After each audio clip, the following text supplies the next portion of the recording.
Hey,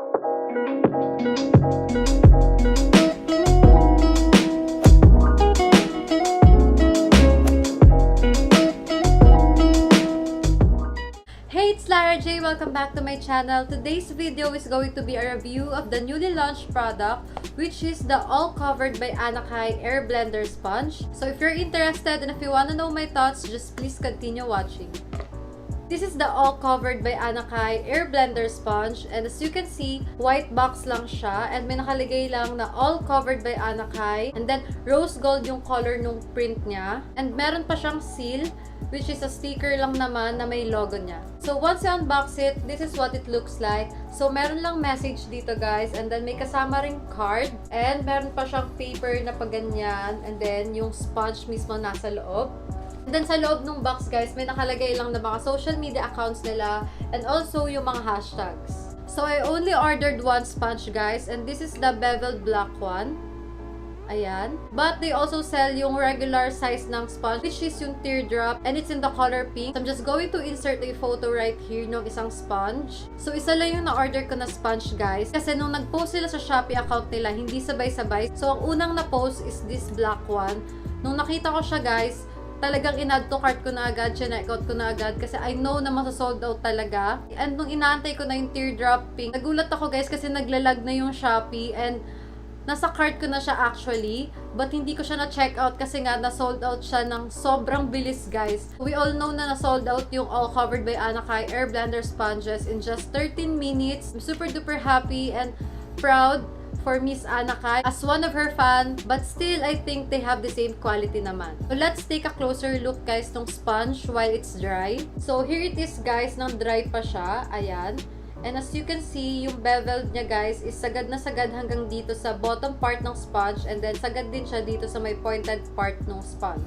So the Air Blender sponges guys retails for 288 pesos each. And I bought this one sa Shopee account nila, which is the All Covered by Anakai. So they launched the sponges guys last February 14.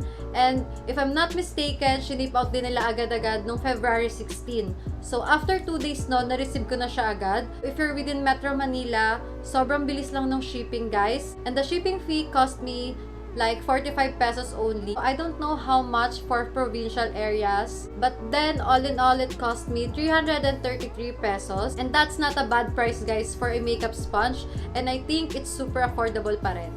So I just put on some hair clips, and as you can see, nakapag-fill in na rin ako ng brows.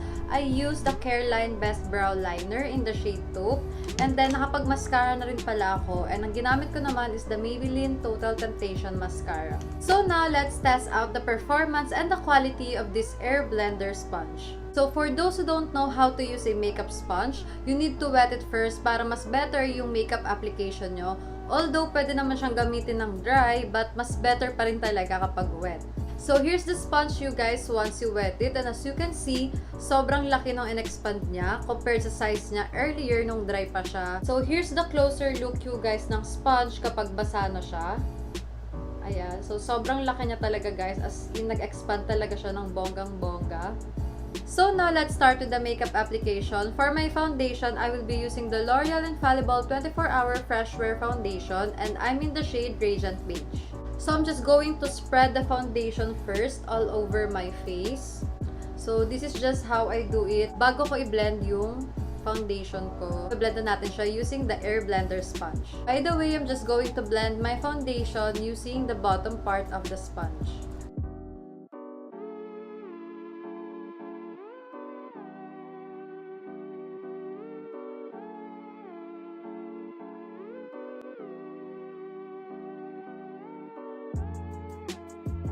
So I feel like this is one of the reasons talaga why Ate Anakai loves makeup sponges.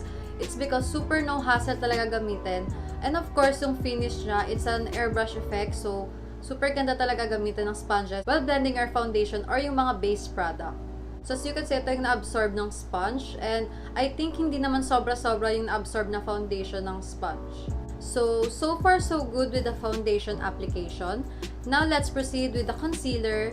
And for the concealer, I will be using the Maybelline Fit Me in the shade 20 or Sand. So I'm just going to apply this to the areas where I usually apply my concealer.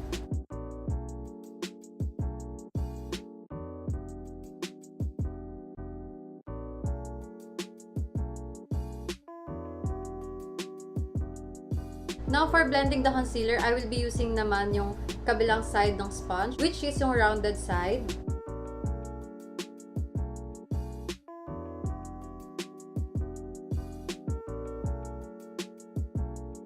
Sa sobrang soft niya guys, ang gaan niyang gamitin to blend. And actually, nakakatakot kasi I feel like masisira ako siya or parang mapupunit ko siya kasi nga sobrang soft niya. So, looking at it in the mirror, guys, it blended my concealer really well, and especially on my under eyes. But of course, light coverage lang naman si Maybelline Fit Me. But still, it looks nice, and I think ang ganda ng makeup application ko today. Now, let's try blending naman using a stick bronzer. For that, I will be using the Bench Paintbox Matte Bronzer. So, this is one of my favorites, guys. I'm just going to bronze and contour my face at the same time.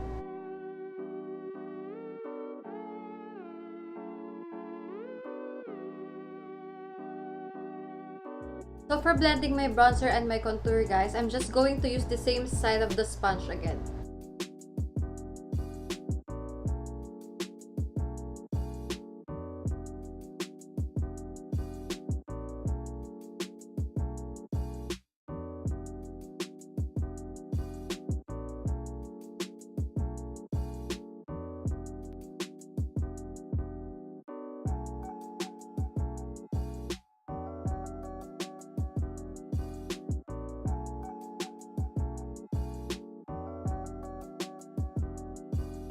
So, grabe guys, sobrang dali talagang mag-blend using this sponge. And I think perfect to sa mga laging nagmamadali or yung mga on-the-go kind of person. So, next is for the blush. I will be using the Colourette Velvetint in the shade Rosé. And i-blend ko lang din siya using the same side pa rin ng sponge.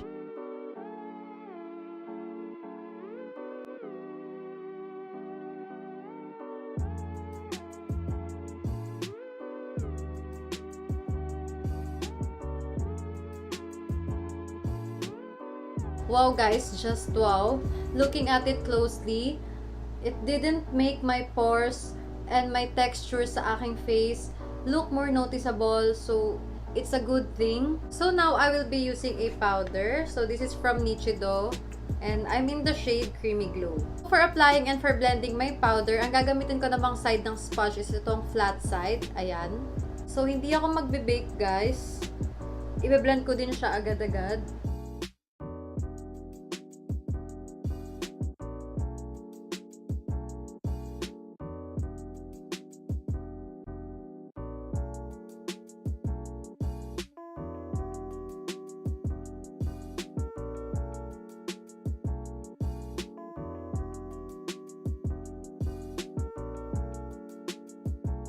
So, for the highlighter, ang gagamitin ko is the Careline Strobe Stick.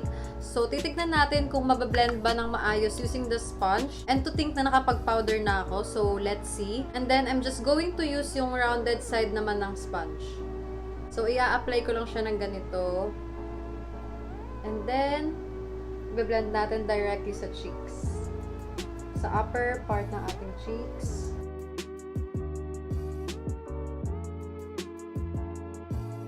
And of course, sa nose, sa cupid's bow, and sa bridge. So far, so good you guys. Ang ganda ng pagkakalagay ng highlighter ko kahit na nakapag-powder na ako before doing that. I'm just going to finalize my makeup look and I will be back. So now, I'm done with my makeup, and for my lipstick, ang ginamit ko is the Loreal Infallible Pro Matte Liquid Lipstick in the shade Cowboy. Now, it's time for my final thoughts. So, I really like this air blender sponge, guys, and comparable talaga siya sa mga high-end ones. And I think that this is really worth the hype. So, you guys should try this out. But of course, meron pa rin tayong pros and cons. So, let's start with the pros. First is that it is very easy to buy. If you're like me na mahilig sa online shopping, add to cart, check out, and then you're done. So, yeah, that's easy. And then, it is super soft. To the point na it's so fun to use kasi hindi siya tulad ng ibang sponges na parang binubugbog yung face natin while blending. Speaking of blending, Of course, it is super easy to blend using this sponge, you guys. Because as you can see earlier, wala pa atang 5 minutes, matatapos mo na yung base mo if nagmamadali ka talaga. And lastly, what I like the most is that it is very affordable. For me, in my own opinion, affordable talaga siya. You see, even if you're a beginner, a student, or someone who loves using high-end products, you will really gonna love this makeup sponge. And its price is so perfect for it, as in yung quality and yung price. And also, I really appreciate it. As one of the fans of Ate Ana Kai, tinake in consideration niya yung price ng sponges niya so that matry talaga nating lahat yung sponges nga niya. So now, let's proceed with the cons. And first is the packaging. So I think it's better to put some more details sa actual box ng sponges ni Ate Ana Kai, like where it is made, and for beginners naman kung how to use it or how to properly clean the sponges, because I think that would be very helpful. And also yung box, guys, I think malaki siya for one sponge lang. So perfect sana yung mga ganitong kind of boxes if dalawa yung laman or if naka-bundles, ganon.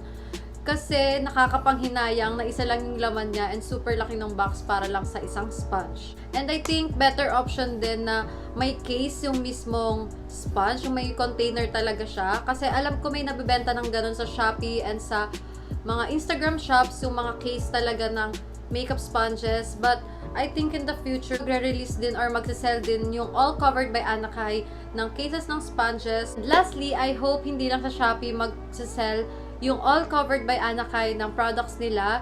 Kasi I think it's better to have other options, or they can have their own website to sell their products para hindi naman ganun kabilis ma-sold out. But then again, this is the first product launch ng all covered by Ana Kai. So I strongly believe na meron pang mga improvements in the near future. And also, congratulations to the team behind the all covered by Ana Kai. So that is it, guys, for this review. I hope you enjoyed watching this video. If you did, please don't forget to give this a thumbs up, subscribe on my channel, and click that notification bell beside it so that you don't miss out any of my future videos. And please don't forget to follow me on my social media handles. It is always linked down below in the description box. Thanks for watching, and I will see you guys again next time. Bye!